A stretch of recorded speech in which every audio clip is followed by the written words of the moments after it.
안녕하세요. 애솔입니다. 네, 청약도 없고 요즘에 상장도 없고 좀 심심한 나날들이 계속되고 있는데 내일은 오랜만에 상장 일정이 하나 잡혀있죠. 신한 제9호 스펙이 상장을 합니다. 총 6만 명이 넘는 분들이 청약에 참여를 했었기 때문에 잊지 말고 꼭 체크를 하셔야겠습니다. 자, 신한 제9호 스펙의 상장일 체크 포인트들 살펴보는 김에요. 이번 주에 상장하는 스펙 3인방의 내용 그냥 한꺼번에 보도록 할게요. 신형 스펙 7호는 28일에, 상상인 제3호 스펙은 29일에 상장을 합니다. 자, 스펙의 경우에 가장 중요하게 체크해볼 부분이요. 최종 유통 가능한 규모인 것 같아요. 스펙은 사실 합병 소식이 들릴 때 움직이는 게 정석인데 그나마 청약 후 단기에 이상 급등을 보여주는 스펙들을 보면 규모가 작다는 특징이 있었거든요. 자, 그래서 보시면 신한 제9호 스펙의 최종 의무보유 확약 비율은 40.22%로 확정이 됐습니다. 그리고 신형 스펙 7호는 엄청나요. 60.50%까지 올라갔습니다. 그리고 상상인 제3호 스펙은 20.65%로 두 개 스펙과 비교했을 때는 좀 낮은 수준을 보여주고 있고요. 그래서 상장일에 유통 가능한 금액을 보시면 신한 제9호는 56억 원 정도, 신형 스펙 7호는 46억 원 정도, 상상인 제3호 스펙은 76억 원 가량이 되겠습니다. 자, 신형 스펙 7호에 굉장히 눈이 가요.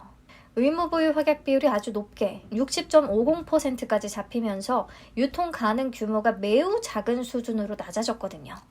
상장 후 매수세가 조금 몰리면 성과를 낼 수 있는 아주 좋은 조건을 갖추고 있는 거죠.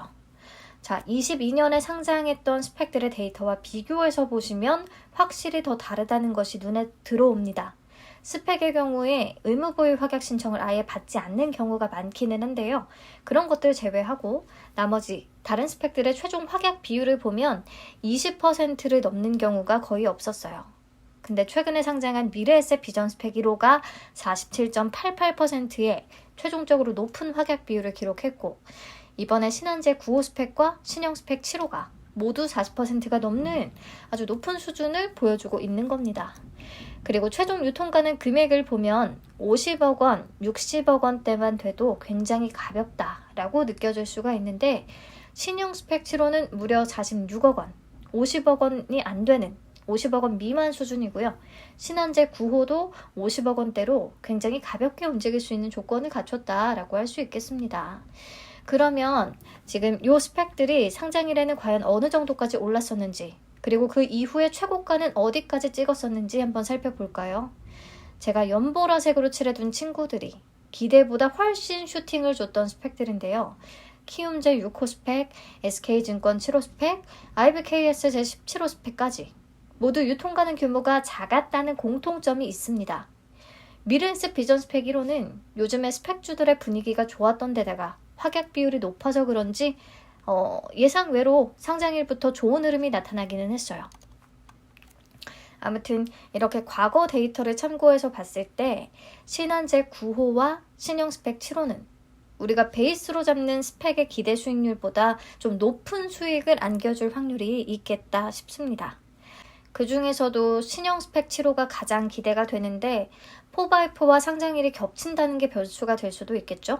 하지만 둘 다 유통 규모가 작아서요. 4x4도 유통 규모가 작아서 같이 좋은 성과를 충분히 낼 수는 있다고 보고요. 혹시나 신형 스펙 7호의 상장일 상승률이 5% 미만이다 라고 한다면 당일의 추가 매수도 고려해 볼 만하지 않나 라고 생각을 해요. 왜냐? 신형 스펙 7호는 스펙의 그 합병 가능성을 보고 길게 가져가도 될 만한 스펙이라고 생각을 하거든요. 그래서 상장일이든 아니면 조금 빠른 시일을 내든 아니면 그 이상으로 긴 호흡으로 가져가야 되든 조금 덜 불안하게 그냥 들고 갈 수 있는, 끌고 갈 수 있는 스펙이라고 생각을 해요. 이전에 한번 이 3인방 스펙을 비교해서 말씀을 드렸었는데 신형 스펙 7호 발기인도 합병 이력을 가지고 있는 투자사였고 임원진들의 경력도 조금 화려했고요. 특히 신영증권은 합병 성공률이 80% 이상이나 되는 매우 높은 성공률을 보이는 증권사라는 거. 그래서 상장 이후 시장에서의 매수도 한번 고려해 볼 만하다라고 말씀을 드리는 겁니다. 자, 그리고 스펙을 얘기하는 김에 제가 한 가지 더 말씀드리고 끝내려고요. 제가 이전에 올렸던 효율적으로 스펙 투자하는 방법이라는 영상에서 합병 결정 공시가 뜬 스펙에 거래 재개일 종가에 진입하는 방법이 아무래도 가장 효율적이지 않겠나라는 얘기를 한 적이 있습니다. 기억하는 분들 계실 거예요. 아예 영상을 시청하지 않은 분들도 많으실 거고요. 아무튼 제가 그때 그 시점에서 합병 결정 공시가 뜬 뒤에 거래 정지 중인 스펙들을 정리해서 보여드렸었어요. 이 스펙들이 현재는 모두 거래소의 심사를 통과하고 거래가 재개된 상태인데요. 이 친구들 거래 재개일 종가에 진입을 했다면 어떤 결과를 예상할 수 있었는지 한번 살펴보겠습니다. 모두 거래 재개일 종가에 진입한 걸로 가정을 했고요. 재개 이후 오늘까지 최고가를 기준으로 해서 수익률을 계산해 봤습니다. 신형 스펙 6호는 무려 41%, 대신 밸런스 제8호는 16.81%. 대신 밸런스 제8호는요. 거래 재개일에 상한가를 기록했기 때문에 상한가 종가로 진입했다면 수익률이 조금 낮지만 그 밑에서 샀다면 더 큰 수익을 거둘 수도 있었습니다. NH 스펙 21호는 거래 재개일부터 해서 좀 계속 부진했는데 어제 잠깐 눈 깜짝할 새 슈팅이 나와줬더라고요. 반면에 미래에셋 대우 스펙 3호와 하이제 5호 스펙은 그렇다 할 움직임이 나오지 않고 있습니다. 자, 어쨌든요. 합병 공시가 뜨고 거래가 정지된 스펙들을 노려봤다가 거래 재개일에 잘 접근을 하면 단기적으로 큰 차익을 누릴 수 있다라는 얘기를 하고 싶은 거예요.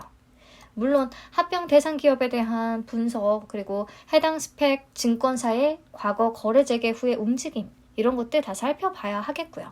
근데 그냥 분석이 어렵고 귀찮다 싶으면 확률상으로 봤을 때 그냥 거래 재개일 종가에 진입을 해서 신주 상장일 이전까지 쇼부를 볼 수 있는 가능성이 꽤 높으니까 관심을 갖고 지켜보면 좋다라는 겁니다.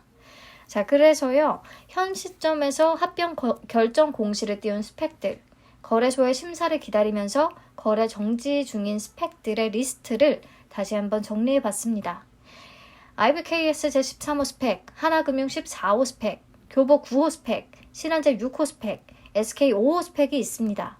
합병 비율을 보면 좀 다 합병 비율이 높죠? 합병 대상 기업의 가치가 굉장히 높게 책정된 게 아닌가 싶기도 한데 우선 교보 9호 스펙의 합병 대상인 벨로프는 위메이드가 최근에 전략적인 투자를 진행한 기업이라는 뉴스가 있어서 관심이 조금 갔고요. 하나금융 14호 스펙의 합병 대상인 트렌드아이는 섬유 향수나 향 관련 제품들을 제조하는 회사인데 올리브영에 가면 보이는 드레스룸이라는 브랜드가 있거든요. 섬유 향수 브랜드인데요. 그 브랜드 제품을 제조하는 회사더라고요. 저도 굉장히 애용하고 제 친구들도 좋아하는 제품이라서 관심이 갑니다. 그리고 올해부터 스펙 소멸 방식의 합병이 허용이 됐잖아요. 이거 설명하자면 조금 긴데 간단히 말씀을 드리면 그동안에는 스펙 합병 시에 스펙이 존속되고 스펙이 남고 기업은 소멸되는 방식만 허용이 됐었어요. 이렇게 되면 기업은 신규 사업자로 등록이 돼서 업력이 짧아지게 되고요. 또 변경된 법인 명의로 부동산 취득과 토지 임대차 계약, 근로계약 등을 다 새로 체결해야 돼서 비용적인 문제도 많이 발생을 했습니다. 이런 문제점을 해결하기 위해서 합병 대상 기업이 존속 법인으로 남을 수 있게끔 하는 그렇게 규정이 개정이 된 거예요. 그래서 비스토스가 최초로 스펙이 소멸되고 합병 대상 기업이 남는 방식으로 합병을 진행하게 됩니다. 합병 비율이 1대 1.07호 정도가 되기 때문에요. 스펙 한 주를 보유하고 있다면 비스토스 한 주를 받을 수 있게 되는 겁니다. 남는 소수점은 금액으로 계산해서 입금이 될 것 같고요. 이번에 경험을 저도 해봐야 자세한 절차를 확실히 알 수 있겠습니다. 우선 이 스펙들 다트 앱을 활용해서 관심 기업에 편입을 해두세요. 그래야 거래 재개 공시를 바로 확인할 수가 있거든요. 지금 시점에서 언제 이 스펙들의 거래가 재개될 건지 아무도 알 수 없어요. 보통 합병 결정 공시일로부터 3개월 정도가 소요되기는 하는데 정확한 날짜를 미리 공지하지 않습니다. 그렇기 때문에 다트 앱에 관심 기업으로 편입을 해두고 알람 설정을 설정해서 거래 재개 공시가 뜨면 바로 확인하는 방법밖에는 없겠습니다. 제가 다트 앱 그 관심 기업 편입 방법은 화면에 적어뒀으니까 따라 해보시고 안 되면 말씀을 해주세요. 네, 지금까지 스펙 3인방의 배정 결과와 합병 공시가 뜬 스펙 리스트까지 알아봤습니다. 상장일이든 그 이후든 스펙들 좋은 성과가 있었으면 좋겠고요. 이번 주 가장 많은 분들이 기다리고 기대하고 있는 기대주 4x4의 상장일 체크포인트 영상은 내일 업로드하도록 하겠습니다. 오늘도 고생 많으셨고요. 편안한 밤 되세요.